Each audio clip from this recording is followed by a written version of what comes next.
The World Wide Web, WWW, W3 or simply the web, is a global information medium that users can access via computers connected to the Internet. The term is often mistakenly used as a synonym for the Internet, but the web is a service that operates over the Internet, just as email and Usenet do. The history of the Internet and the history of hypertext date back significantly further than that of the World Wide Web. Tim Berners Lee invented the World Wide Web while working at CERN in 1989. He proposed a universal linked information system using several concepts and technologies, the most fundamental of which was the connections that existed between information. He developed the first web server, the first web browser, and a document formatting protocol, called Hypertext Markup Language, HTML. After publishing the markup language in 1991, and releasing the browser source code for public use in 1993, many other web browsers were soon developed, with Marc Andreessen's Mosaic, later Netscape Navigator, being particularly easy to use and install, and often credited with sparking the Internet boom of the 1990s. It was a graphical browser which ran on several popular office and home computers, bringing multimedia content to non-technical users by including images and text on the same page. Websites for use by the general public began to emerge in 1993 to 94. This spurred competition in server and browser software, highlighted in the browser wars which was initially dominated by Netscape Navigator and Internet Explorer. Following the complete removal of commercial restrictions on Internet use by 1995, commercialization of the web amidst macroeconomic factors led to the dot-com boom and bust in the late 1990s and early 2000s. The features of HTML evolved over time, leading to HTML version 2 in 1995, HTML3 and HTML4 in 1997, and HTML5 in 2014.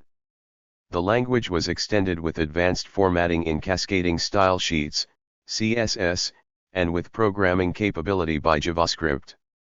Ajax programming delivered dynamic content to users, which sparked a new era in web design, styled Web 2.0.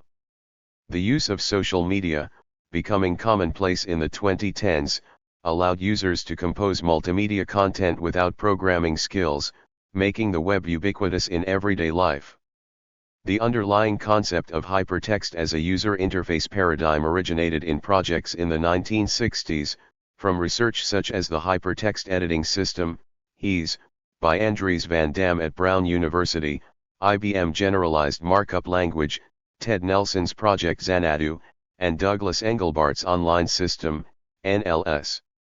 Both Nelson and Engelbart were in turn inspired by Vannevar Bush's microfilm-based Memex, which was described in the 1945 essay As We May Think. Other precursors were Fress and Intermedia. Paul Otlet's project Mundaneum has also been named as an early 20th century precursor of the web.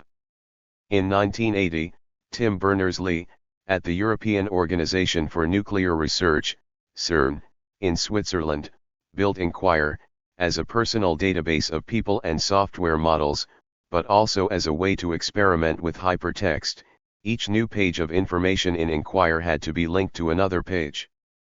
When Berners Lee built Inquire, the ideas developed by Bush, Engelbart, and Nelson did not influence his work, since he was not aware of them.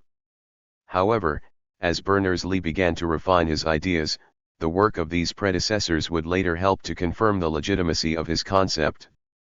During the 1980s, many packet-switched data networks emerged based on various communication protocols, see Protocol Wars. One of these standards was the Internet Protocol Suite, which is often referred to as TCP/IP. As the Internet grew through the 1980s, many people realized the increasing need to be able to find and organize files and use information. By 1985, the domain name system, upon which the Uniform Resource Locator is built, came into being. Many small, self-contained hypertext systems were created, such as Apple Computer's HyperCard, 1987. Berners Lee's contract in 1980 was from June to December, but in 1984 he returned to CERN in a permanent role, and considered its problems of information management. Physicists from around the world needed to share data, yet they lacked common machines and any shared presentation software. Shortly after Berners-Lee's return to CERN, TCP/IP protocols were installed on Unix machines at the institution, turning it into the largest Internet site in Europe. In 1988, the first direct IP connection between Europe and North America was established, and Berners-Lee began to openly discuss the possibility of a web-like system at CERN. 10. He was inspired by a book, Inquire Within Upon Everything. Many online services existed before the creation of the World Wide Web, such as for example CompuServe, Usenet 11 and bulletin board systems. While working at CERN, Tim Berners-Lee became frustrated with the inefficiencies and difficulties posed by finding information stored on different computers. On March 12, 1989, he submitted a memorandum, titled Information Management, a proposal to the management at CERN. The proposal used the term web and was based on a large hypertext database with typed links. It described a system called Mesh that referenced Inquire, the database and software project he had built in 1980, with a more elaborate information management system based on links embedded as text. Imagine, then, the references in this document all being associated with the network address of the thing to which they referred, so that while reading this document, you could skip to them with a click of the mouse. Such a system, he explained, could be referred to using one of the existing meanings of the word hypertext, a term that he says was coined in the 1950s. Berners-Lee notes the possibility of multimedia documents that include graphics, speech, and video, which he terms hypermedia. Although the proposal attracted little interest, Berners-Lee was encouraged by his manager, Mike Sendall, to begin implementing his system on a newly acquired Next workstation. He considered several names, including Information Mesh, the Information Mine or Mine of Information, but settled on World Wide Web. Berners-Lee found an enthusiastic supporter in his colleague and fellow hypertext enthusiast Robert Kaliah, who began to promote the proposed system throughout CERN. Berners-Lee and Kaliah pitched Berners-Lee's ideas to the European Conference on Hypertext Technology in September 1990, but found no vendors who could appreciate his vision. Berners-Lee's breakthrough was to marry hypertext to the Internet. In his book Weaving the Web, he explains that he had repeatedly suggested to members of both technical communities that a marriage between the two technologies was possible. But, when no one took up his invitation, he finally assumed the project himself. In the process, he developed three essential technologies: a system of globally unique identifiers for resources on the web and elsewhere, the Universal Document Identifier, UDI, later known as Uniform Resource Locator, URL. The Publishing Language Hypertext Markup Language, HTML. The Hypertext Transfer Protocol, HTTP. With help from Kaliah, he published a more formal proposal on November 12, 1990 to build a hypertext project called World Wide Web, abbreviated W3, as a web of hypertext documents to be viewed by browsers using a client-server architecture. The proposal was modeled after the Standard Generalized Markup Language, SGML, Reader Dynatext by Electronic Book Technology, a spin-off from the Institute for Research in Information and Scholarship at Brown University. The Dynatext system, licensed by CERN, was considered too expensive and had an inappropriate licensing policy for use in the general high-energy physics community, namely a fee for each document and each document alteration. At this point HTML and HTTP had already been in development for about 2 months, and the first web server was about a month from completing its first successful test. Berners-Lee's proposal estimated that a read-only web would be developed within 3 months and that it would take 6 months to achieve the creation of new links and new material by readers, so that authorship becomes universal, as well as the automatic notification of a reader when new material of interest to him/her has become available. By December 1990, Berners-Lee and his work team had built all the tools necessary for a working web: the Hypertext Transfer Protocol, HTTP, the Hypertext Markup Language, HTML, the first web browser, named World Wide Web, which was also a web editor, the first web server, later known as CERN HTTPD, and the first website, https://info.cern.ch, containing the first web pages that described the project itself, was published on December 20, 1990. The browser could access Usenet newsgroups and FTP files as well. A Next computer was used by Berners Lee as the web server and also to write the web browser. Working with Berners Lee at CERN, Nicola Pello developed the first cross-platform web browser, the Line Mode browser. In January 1991, the first web servers outside CERN were switched on. On August 6, 1991, Berners Lee published a short summary of the World Wide Web project on the newsgroup alt.hypertext, inviting collaborators. Paul Kuhns from the Stanford Linear Accelerator Center, SLAC, visited CERN in September 1991, and was captivated by the web. He brought the Next software back to SLAC, where librarian Louise Addis adapted it for the VM/CMS operating system on the IBM mainframe as a way to host the Spire's HEP database and display SLAC's catalog of online documents. This was the first web server outside of Europe and the first in North America. The World Wide Web had several differences from other hypertext systems available at the time. The web required only unidirectional links rather than bidirectional ones, making it possible for someone to link to another resource without action by the owner of that resource. It also significantly reduced the difficulty of implementing web servers and browsers, in comparison to earlier systems, but in turn, presented the chronic problem of link rot. The World Wide Web browser only ran on Next Step operating system. This shortcoming was discussed in January 1992, and alleviated in April 1992 by the release of Erwise, an application developed at the Helsinki University of Technology, and in May by Violaw, created by Pei Yuen Wei, which included advanced features such as embedded graphics, scripting, and animation. Violaw was originally an application for HyperCard. Both programs ran on the X Windows system for Unix.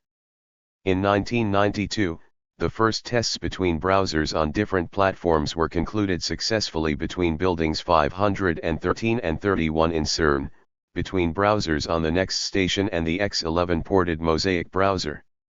Violaw became the recommended browser at CERN. To encourage use within CERN, Bernd Polerman put the CERN telephone directory on the web. Previously, users had to log onto the mainframe in order to look up phone numbers. The web was successful at CERN and spread to other scientific and academic institutions.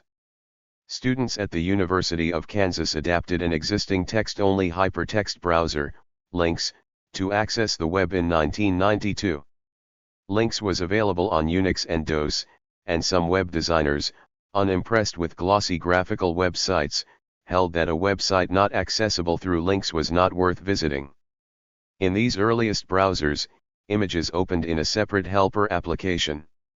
In the early 1990s, Internet-based projects such as Archie, Gopher, Wide Area Information Servers, WAIS, and the FTP archive list attempted to create ways to organize distributed data.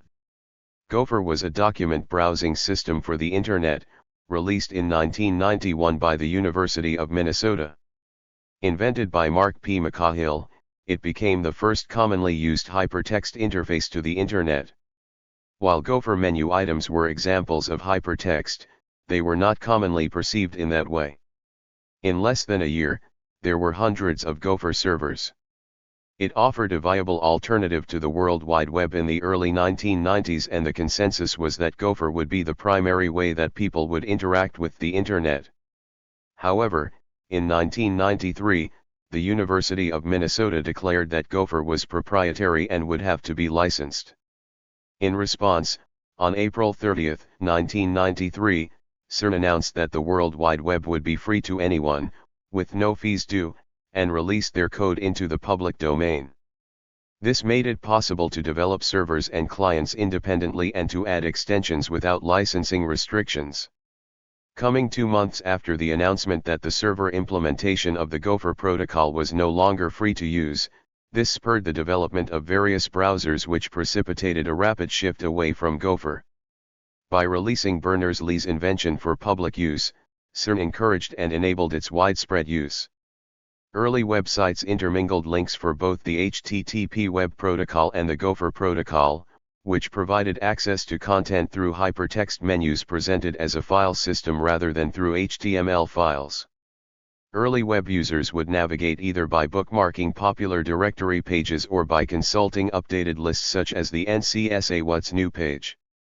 Some sites were also indexed by WAIS, enabling users to submit full-text searches similar to the capability later provided by search engines. After 1993, the World Wide Web saw many advances to indexing and ease of access through search engines, which often neglected Gopher and Gopher Space. As its popularity increased through ease of use, incentives for commercial investment in the web also grew. By the middle of 1994, the web was outcompeting Gopher and the other browsing systems for the Internet. The National Center for Supercomputing Applications, NCSA, at the University of Illinois at Urbana-Champaign, UIUC, established a website in November 1992. After Mark Andreessen, a student at UIUC, was shown via law in late 1992-29, he began work on Mosaic with another UIUC student, Eric Bina, using funding from the High Performance Computing and Communications Initiative, a US federal research and development program initiated by U.S. Senator Al Gore. Andreessen and Bina released a Unix version of the browser in February 1993, Mac and Windows versions followed in August 1993. The browser gained popularity due to its strong support of integrated multimedia, and the author's rapid response to user bug reports and recommendations for new features. Historians generally agree that the 1993 introduction of the Mosaic web browser was a turning point for the World Wide Web.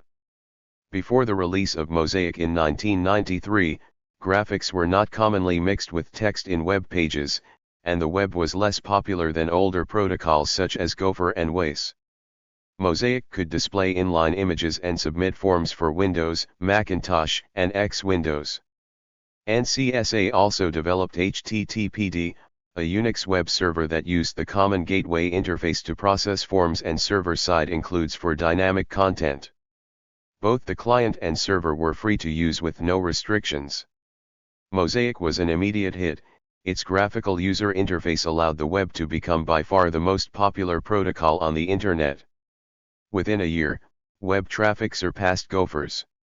Wired declared that Mosaic made non-Internet online services obsolete and the web became the preferred interface for accessing the Internet. The World Wide Web enabled the spread of information over the Internet through an easy-to-use and flexible format. It thus played an important role in popularizing use of the Internet. Although the two terms are sometimes conflated in popular use, World Wide Web is not synonymous with Internet. The web is an information space containing hyperlinked documents and other resources, identified by their URIs.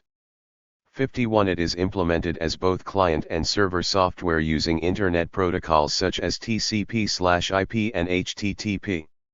In keeping with its origins at CERN, early adopters of the web were primarily university-based scientific departments or physics laboratories such as SLAC and Fermilab. By January 1993 there were 50 web servers across the world. By October 1993 there were over 500 servers online, including some notable websites. Practical media distribution and streaming media over the web was made possible by advances in data compression, due to the impractically high bandwidth requirements of uncompressed media. Following the introduction of the web, several media formats based on discrete cosine transform, DCT, were introduced for practical media distribution and streaming over the web, including the MPEG video format in 1991 and the JPEG image format in 1992. The high level of image compression made JPEG a good format for compensating slow internet access speeds, typical in the age of dial-up internet access. JPEG became the most widely used image format for the World Wide Web. A DCT variation, the modified discrete cosine transform, MDCT, algorithm, led to the development of MP3, which was introduced in 1991 and became the first popular audio format on the web. In 1992, the Computing and Networking Department of CERN, headed by David Williams, withdrew support of Berners Lee's work. A two-page email sent by Williams stated that the work of Berners Lee, with the goal of creating a facility to exchange information such as results and comments from CERN experiments to the scientific community, was not the core activity of CERN and was a misallocation of CERN's IT resources. Following this decision, Tim Berners Lee left CERN for the Massachusetts Institute of Technology, MIT, where he continued to develop HTTP. The first Microsoft Windows browser was Cello, written by Thomas R. Bruce for the Legal Information Institute at Cornell Law School to provide legal information, since access to Windows was more widespread amongst lawyers than access to Unix. Cello was released in June 1993. The rate of website deployment increased sharply around the world, and fostered development of international standards for protocols and content formatting. Berners Lee continued to stay involved in guiding web standards, such as the markup languages to compose web pages, and he advocated his vision of a semantic web, sometimes known as Web 3.0, based around machine readability and interoperability standards. In May 1994, the first international WWW conference, organized by Robert Cailliau, was held at CERN. The conference has been held every year since. The World Wide Web Consortium, W3C, was founded by Tim Berners Lee after he left the European Organization for Nuclear Research, CERN, in September/October 1994 in order to create open standards for the web. It was founded at the Massachusetts Institute of Technology Laboratory for Computer Science, MIT/LCS, with support from the Defense Advanced Research Projects Agency, DARPA, which had pioneered the Internet. A year later, a second site was founded at INRIA, a French national computer research lab, with support from the European Commission, and in 1996, a third continental site was created in Japan at Keio University. W3C comprised various companies that were willing to create standards and recommendations to improve the quality of the web. Berners Lee made the web available freely, with no patent and no royalties due. The W3C decided that its standards must be based on royalty-free technology, so they can be easily adopted by anyone. Netscape and Microsoft, in the middle of a browser war, ignored the W3C and added elements to HTML ad hoc, example Blink and Marquee. Finally, in 1995, Netscape and Microsoft came to their senses and agreed to abide by the W3C standard. The W3C published the standard for HTML4 in 1997, which included cascading style sheets, CSS, giving designers more control over the appearance of web pages without the need for additional HTML tags. The W3C could not enforce compliance, so none of the browsers were fully compliant. This frustrated web designers who formed the Web Standards Project, WASP, in 1998 with the goal of cajoling compliance with standards. Listapart and CSS Zen Garden were influential websites that promoted good design and adherence to standards. Nevertheless, AOL halted development of Netscape and Microsoft was slow to update IE. Mozilla and Apple both released browsers that aimed to be more standards compliant, Firefox and Safari, but were unable to dislodge IE as the dominant browser. 1997 advertisement in State magazine by the U.S. State Department Library for Sessions introducing the then unfamiliar web. As the web grew in the mid-1990s, web directories and primitive search engines were created to index pages and allow people to find things. Commercial use restrictions on the Internet were lifted in 1995 when ENSFNet was shut down. In the U.S., the online service America Online, AOL, offered their users a connection to the Internet via their own internal browser, using a dial-up Internet connection. In January 1994, Yahoo was founded by Jerry Yang and David Filo, then students at Stanford University. Yahoo Directory became the first popular web directory. Yahoo Search, launched the same year, was the first popular search engine on the World Wide Web. Yahoo became the quintessential example of a first mover on the web.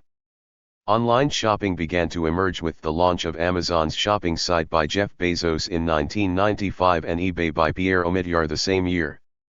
By 1994, Marc Andreessen's Netscape Navigator superseded Mosaic in popularity, holding the position for some time.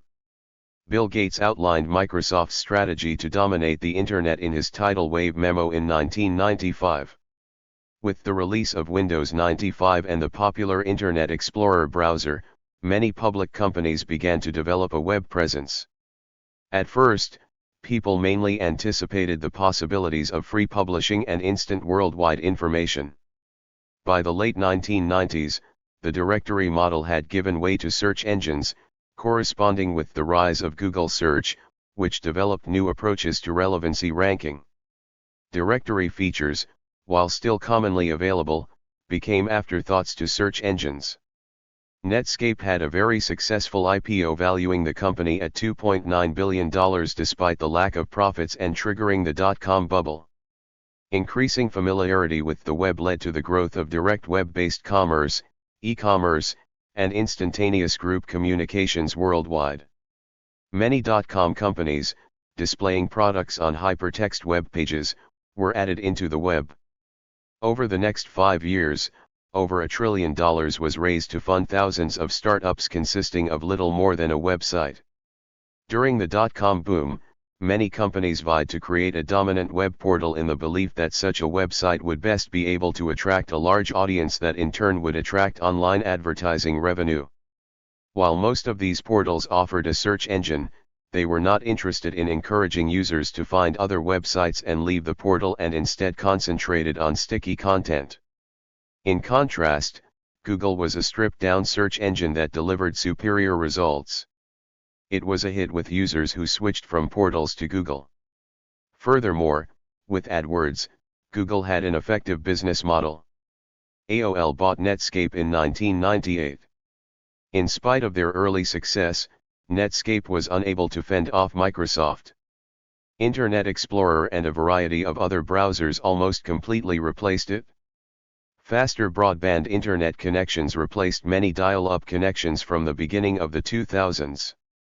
With the bursting of the dot-com bubble, many web portals either scaled back operations, floundered, or shut down entirely.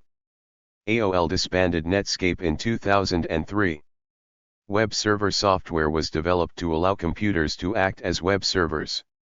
The first web servers supported only static files, such as HTML, and images, but now they commonly allow embedding of server-side applications.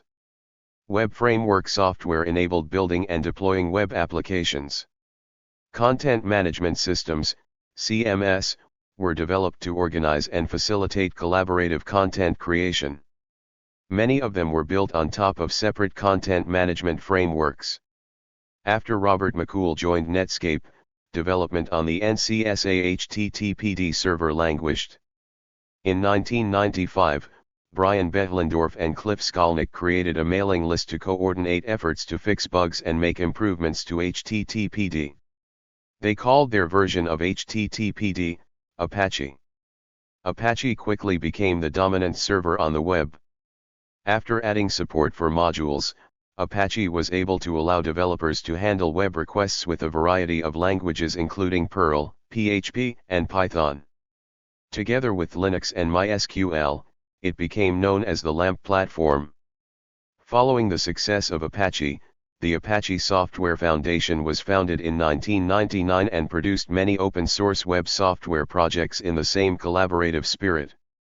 After graduating from UIUC, Andreessen and Jim Clark, former CEO of Silicon Graphics, met and formed Mosaic Communications Corporation in April 1994 to develop the Mosaic Netscape browser commercially. The company later changed its name to Netscape, and the browser was developed further as Netscape Navigator, which soon became the dominant web client.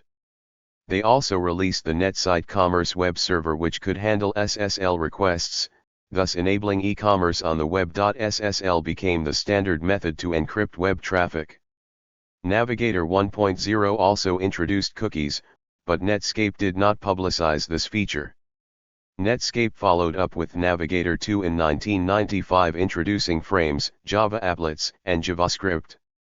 In 1998, Netscape made Navigator open source and launched Mozilla.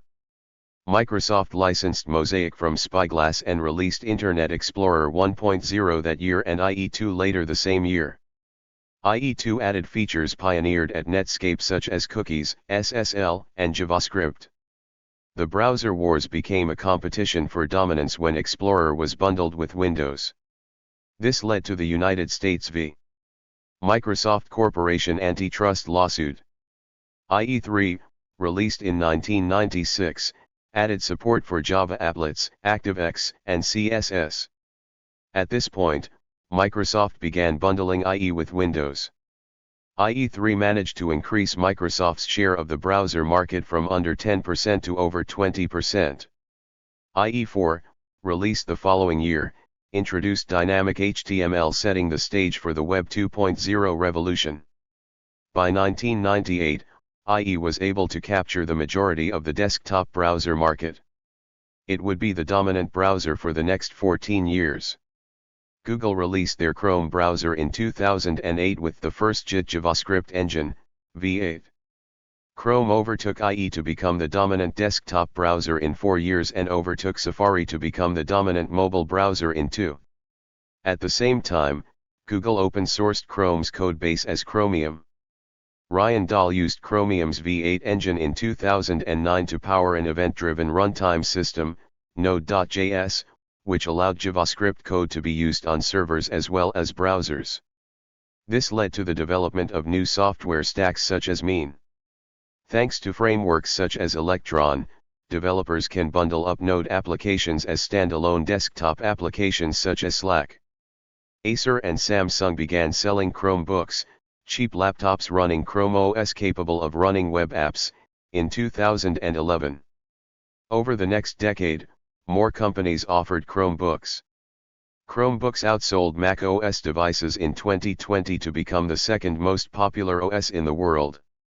Other notable web browsers emerged, including Mozilla's Firefox, Opera's Opera browser, and Apple's Safari.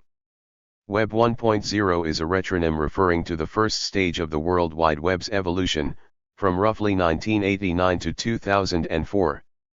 According to Graham Cormode and Balchandar Krishnamurthy, content creators were few in Web 1.0, with the vast majority of users simply acting as consumers of content. Personal web pages were common, consisting mainly of static pages hosted on ISP-run web servers, or on free web hosting services such as Tripod and the now-defunct GeoCities.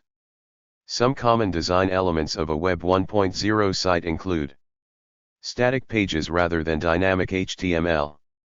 Content provided from the server's file system rather than a relational database management system, RDBMS. Pages built using server-side includes or common gateway interface, CGI, instead of a web application written in a dynamic programming language such as Perl, PHP, Python, or Ruby. The use of HTML 3.2 era elements such as frames and tables to position and align elements on a page. These were often used in combination with spacer GIFs. Proprietary HTML extensions, such as the end tags, introduced during the first browser war. Online guest books. GIF buttons, graphics, typically 88 x 31 pixels in size, promoting web browsers, operating systems, text editors, and various other products. HTML forms sent via email. Support for server-side scripting was rare on shared servers during this period. To provide a feedback mechanism for website visitors, mail-to forms were used. A user would fill in a form, and upon clicking the Form Submit button, their email client would launch and attempt to send an email containing the form's details. The popularity and complications of the mail-to protocol led browser developers to incorporate email clients into their browsers. Terry Flew, in his third edition of New Media, described the differences between Web 1.0 and Web 2.0 as a move from personal websites to blogs and blog site aggregation, from publishing to participation, from web content as the outcome of large upfront investment to an ongoing and interactive process, and from content management systems to links based on tagging website content using keywords, folksonomy. Flew believed these factors formed the trends that resulted in the onset of the Web 2.0 craze. Web pages were initially conceived as structured documents based upon HTML. They could include images, video, and other content, although the use of media was initially relatively limited and the content was mainly static. By the mid-2000s, new approaches to sharing and exchanging content, such as blogs and RSS, rapidly gained acceptance on the web. The video sharing website YouTube launched the concept of user-generated content. As new technologies made it easier to create websites that behaved dynamically, the web attained greater ease of use and gained a sense of interactivity which ushered in a period of rapid popularization. This new era also brought into existence social networking websites, such as Friendster, MySpace, Facebook, and Twitter, and photo and video sharing websites such as Flickr and, later, Instagram, which gained users rapidly and became a central part of youth culture. Wikipedia's user-edited content quickly displaced the professionally written Microsoft Encarta. 94. The popularity of these sites, combined with developments in the technology that enabled them, and the increasing availability and affordability of high-speed connections made video content far more common on all kinds of websites. This new media-rich model for information exchange, featuring user-generated and user-edited websites, was dubbed Web 2.0, a term coined in 1999 by Darcy DiNucci and popularized in 2004 at the Web 2.0 conference. The Web 2.0 boom drew investment from companies worldwide and saw many new service-oriented startups catering to a newly democratized web. JavaScript made the development of interactive web applications possible. Web pages could run JavaScript and respond to user input, but they could not interact with the network. Browsers could submit data to servers via forms and receive new pages, but this was slow compared to traditional desktop applications.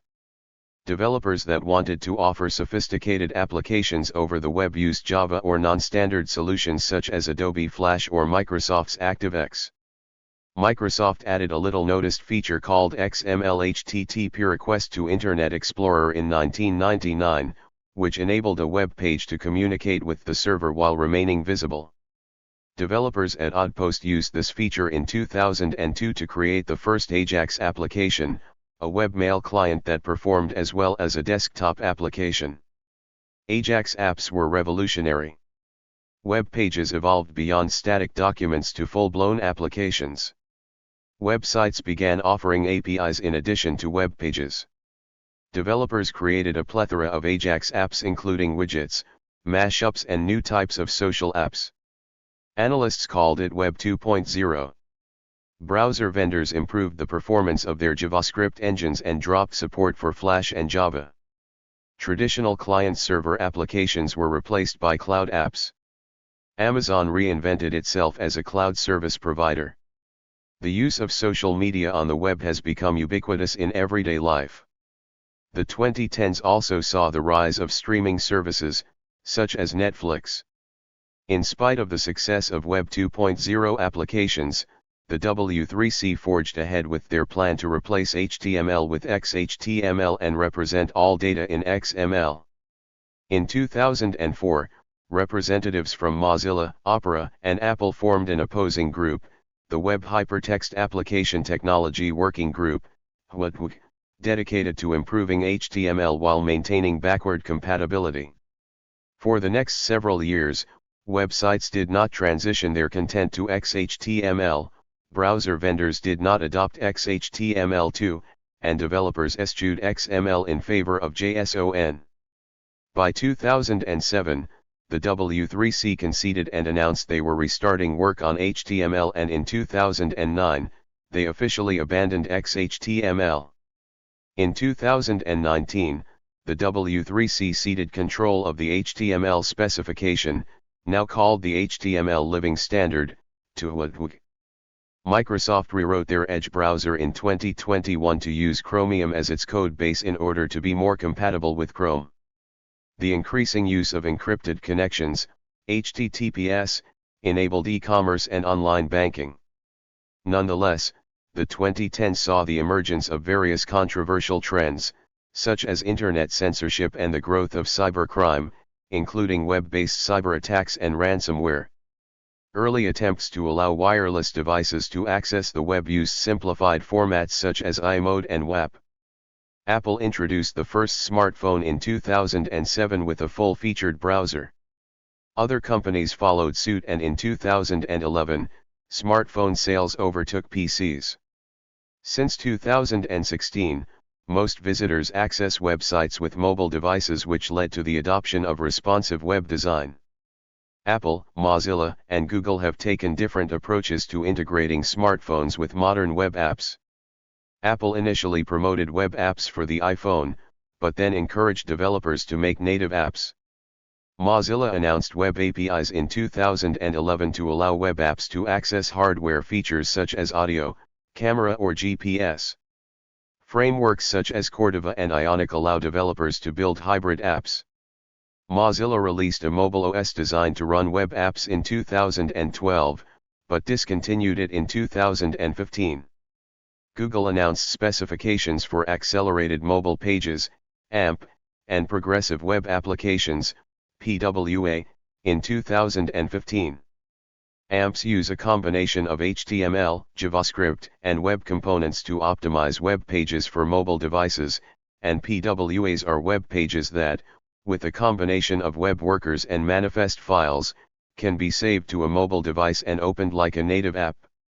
The extension of the web to facilitate data exchange was explored as an approach to create a semantic web, sometimes called Web 3.0. This involved using machine-readable information and interoperability standards to enable context-understanding programs to intelligently select information for users. Continued extension of the web has focused on connecting devices to the Internet, coined Intelligent Device Management.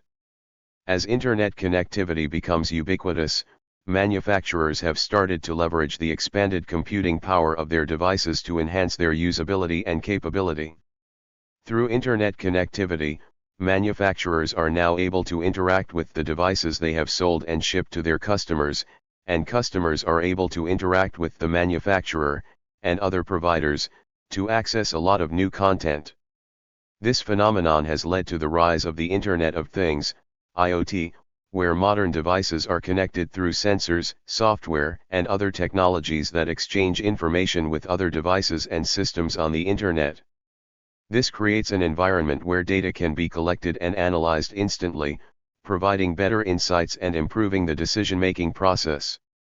Additionally, the integration of AI with IoT devices continues to improve their capabilities, allowing them to predict customer needs and perform tasks, increasing efficiency and user satisfaction.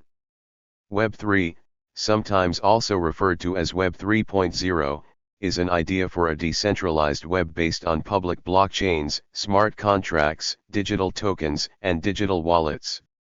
The next generation of the web is often termed Web 4.0, but its definition is not clear. According to some sources, it is a web that involves artificial intelligence, the Internet of Things, pervasive computing, ubiquitous computing, and the Web of Things, among other concepts.